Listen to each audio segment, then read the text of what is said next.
পানি নেই স্বস্তির বাতাস।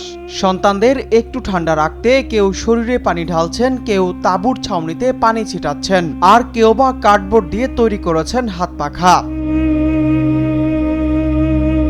একদিকে মাথার উপর তীব্র রোদ, অন্যদিকে পলিথিনের তাঁবুর ভেতর অসহ্য গরম।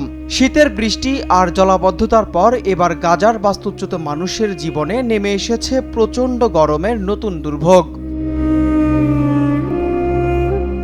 গাজার বন্দরের পাশে অস্থায়ী একটি শিবির। যুদ্ধের কারণে ঘরবাড়ি হারিয়ে এখানে আশ্রয় নিয়েছেন হাজারো মানুষ। মাথার উপর সামান্য একটি তাঁবু, এটুকুই এখন তাদের ঘর। কিন্তু সেই তাঁবুই যেন গরমে পরিণত হয়েছে অসহনীয় কারাগারে।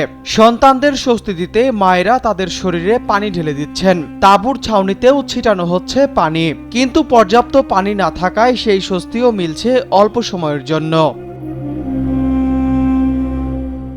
কিন্তু তাঁবুর বাইরেও বের হয়ে নেই স্বস্তি, নেই ব্যক্তিগত নিরাপত্তা, নেই গোপনীয়তা। যুদ্ধের আতঙ্কে নারীরা তাঁবুর ভেতরেও স্বাভাবিকভাবে থাকতে পারছেন না। বোমা হামলা কিংবা ড্রোন হামলার আশঙ্কা যেন সবসময় তাদের সঙ্গী।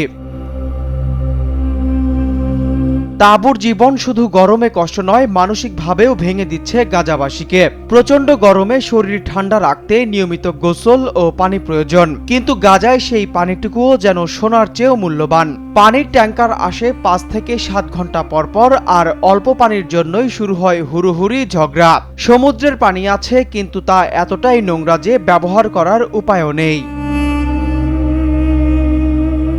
শীতের সময় বৃষ্টিতে তাঁবু ডুবে গেছে পানিতে। এবার সেই তাঁবুতেই অসহ্য গরম। অর্থাৎ ঋতু বদলেছে, কিন্তু বদলায়নি বাস্তুচ্যুত গাজাবাসীর দুর্ভোগ। তাদের দাবি, তাঁবুর বদলে অন্তত ছোট কারাভান বা স্থায়ী আশ্রয়ের ব্যবস্থা করা হোক। কারণ তাদের ভাষায় তাঁবু কোনো আশ্রয় নয়।